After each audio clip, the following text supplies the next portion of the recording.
नमः शिवाय। आज आश्विन अमावस्या के दिन आप सुनेंगे अमावस्या और पूर्णिमा, दो बहनों की कहानी। किसी राज्य में एक राजा और रानी रहा करते थे। उनकी एक बेटी का नाम अमावस्या और दूसरी बेटी का नाम पूर्णिमा था। पूर्णिमा बहुत ही धार्मिक प्रवृत्ति की थी। वह हमेशा पूजा और पाठ किया करती थी और गाय की सेवा किया करती थी और सारा काम करती थी, और अमावस्या की पूजा पाठ में कोई रुचि नहीं थी।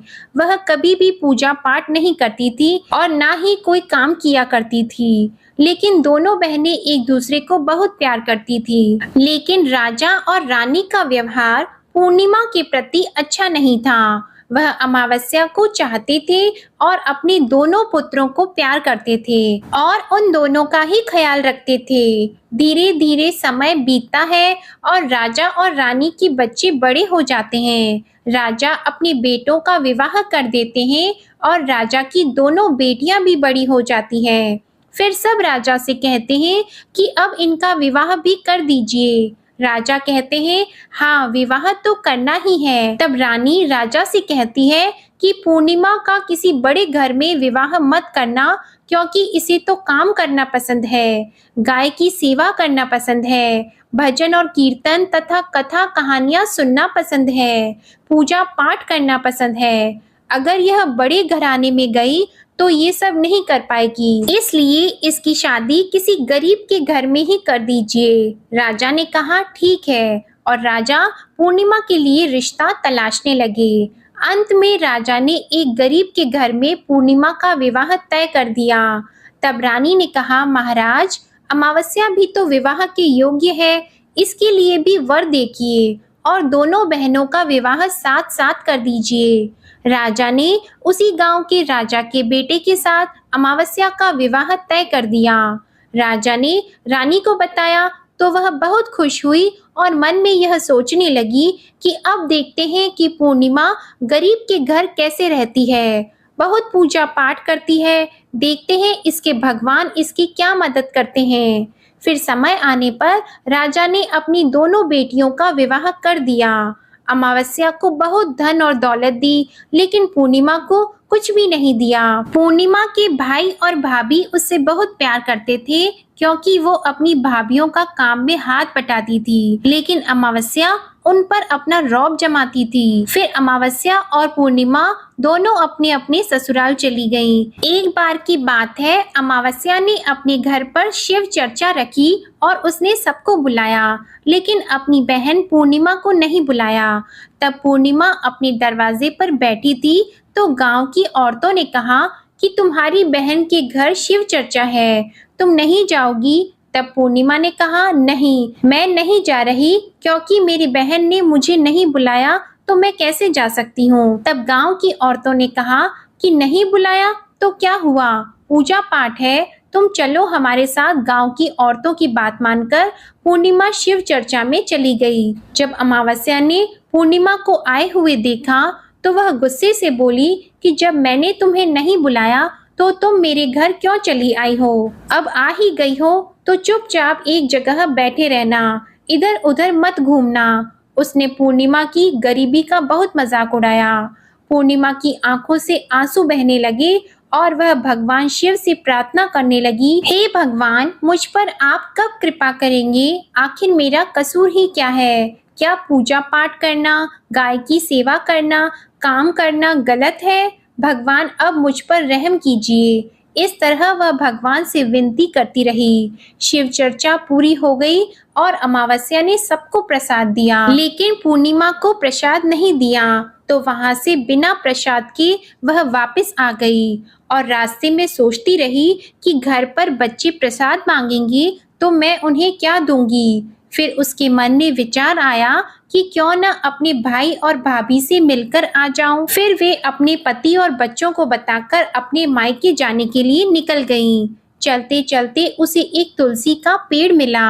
वहां एक चबूतरा बना हुआ था जिस पर एक बूढ़ी माई बैठी थी। उन बूढ़ी माई ने पूर्णिमा से पूछा, बेटी, तुम कौन हो और कहाँ जा रही हो? तब पूर्णिमा ने बूढ़ी माँ को अपना परिचय दिया। फिर बूढ़ी माँ ने कहा, बेटी देखो, मेरा तुलसी का पौधा सूखा जा रहा है, इसमें थोड़ा जल डाल दो और चबूतरे की भी धुलाई कर दो तो थोड़ी ठंडक मिल जाएगी। ऐसा कहने पर पूर्णिमा ने चबूतरे को धोया और तुलसी जी की पूजा की, उसमें जल डाला और बूढ़ी माँ को भी स्नान कराया, उनके चरण दबाए। फिर पूर्णिमा ने कहा, माँ जी और भी कोई काम है क्या? तो बूढ़ी माँ ने कहा, नहीं बेटी, और उसे खूब आशीर्वाद दिया और कहा, जाओ तुम अपने मायके, लेकिन लौटते समय मुझसे मिल के जाना। तो उसने कहा, ठीक है माँ जी, और वह आगे बढ़ गई। चलते चलते रास्ते में उसे एक शिव मंदिर मिला।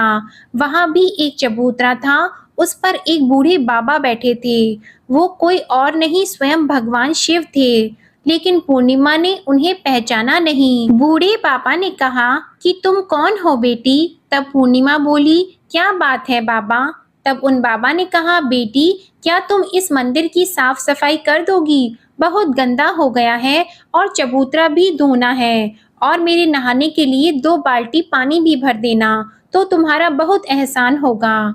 पूर्णिमा ने खुशी खुशी सब काम कर दिया और भगवान शिव की पूजा भी की। थोड़ा और आगे चली तो उसे काली माँ का मंदिर मिला। काली माँ भी एक बूढ़ी माँ के रूप में वहां बैठी थी और पूर्णिमा से कहा, बेटी तुम कौन हो? तब पूर्णिमा ने अपना नाम बताया और कहा, क्या बात है माँ जी? तब बूढ़ी माँ ने कहा, बेटी, यहाँ सब लोग पूजा पाठ करके चले जाते हैं, कोई मंदिर साफ नहीं करता। देखो मंदिर कितना गंदा हो गया है, जरा इसकी साफ सफाई कर दो।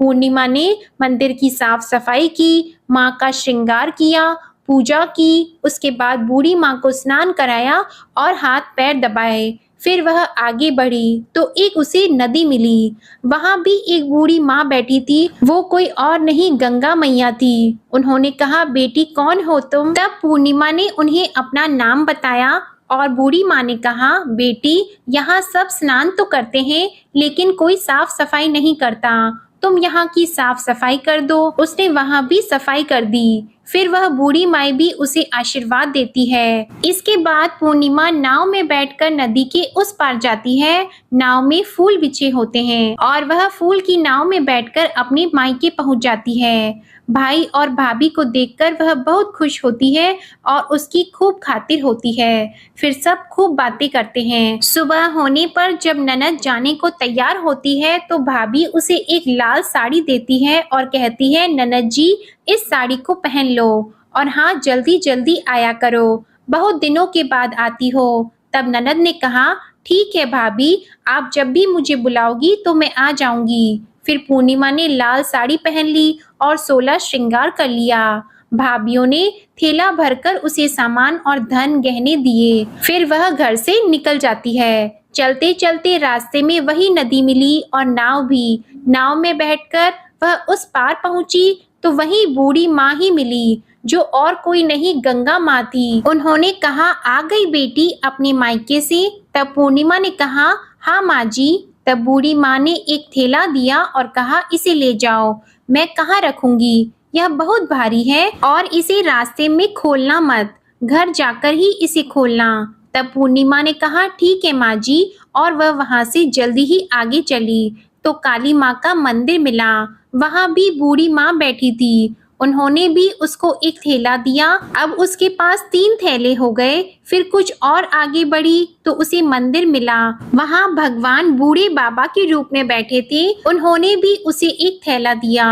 वो लेकर पूर्णिमा आगे बढ़ी तो तुलसी माँ मिली। उन्होंने भी उसे एक थैला दे दिया। अब पूर्णिमा अपने घर पहुंच गई और वह 5 थैले खोलने लगी। सबसे पहले उसने अपने मायके का थैला खोला। उसमें खाने पीने की चीजें थीं, कपड़े और गहने थे। उसने खाने की चीजें और कपड़े अपने बच्चों को दिए तो बच्चे उन कपड़ों को पहनकर बहुत खुश हुए। दूसरा थैला जो गंगा माँ ने दिया था उसे खोला तो उसमें सोना चांदी भरा था। तीसरा थैला जो काली माँ ने दिया था उसमें 16 श्रृंगार भरा था। चौथा थैला जो भगवान शिव का था उसमें सब खुशियां थी, धन संपत्ति सब कुछ था। 5वां थैला तुलसी माँ का जब उसने खोला तो उसमें चावल गेहूं सब भरा हुआ था। अब पूर्णिमा के घर किसी प्रकार की कोई कमी नहीं थी। धन संपत्ति, अन्न धन भंडार, उससे उसका घर पूरा भर गया।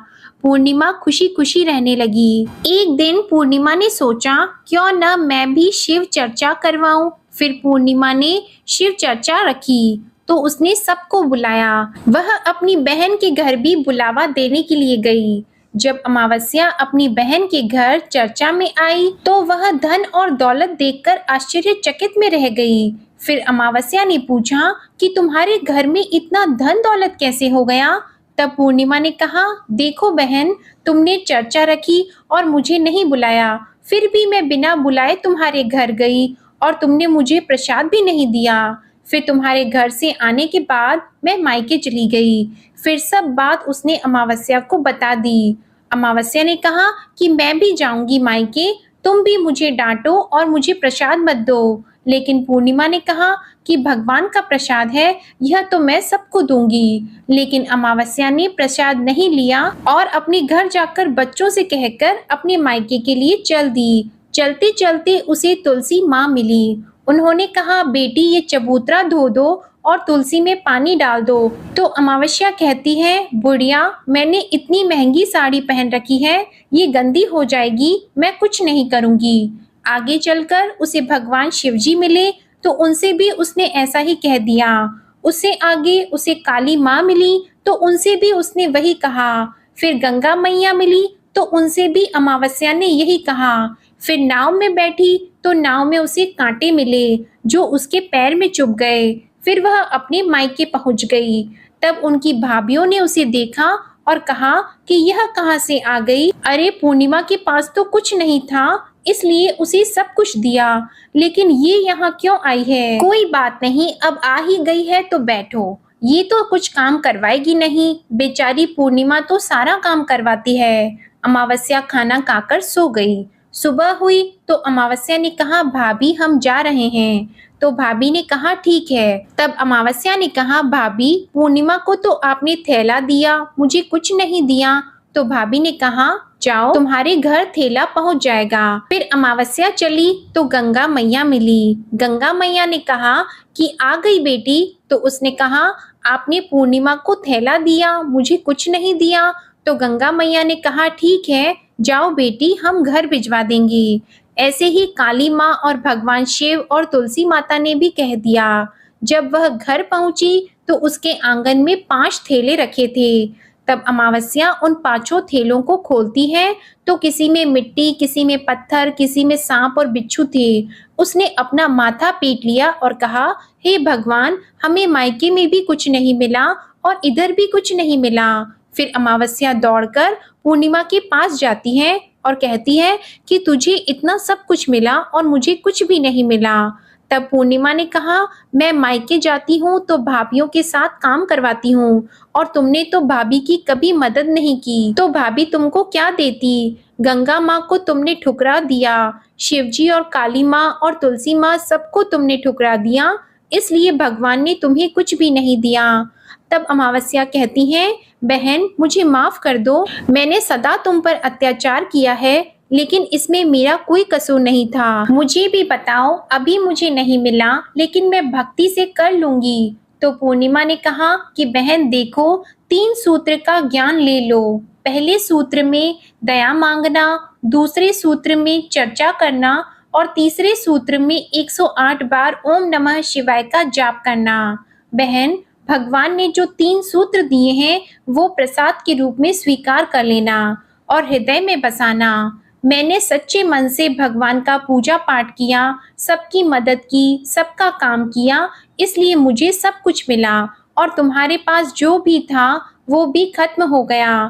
तब अमावस्या अपने घर गई और वह पूजा पाठ करने लगी और भगवान शिव से माफी मांगने लगी। सभी प्रेम से बोलिए भगवान शिव की जय। आपको आज की कथा अच्छी लगी तो वीडियो को लाइक करके चैनल को जरूर सब्सक्राइब करिएगा और कमेंट में भगवान शिव की जय जरूर लिखिएगा। धन्यवाद।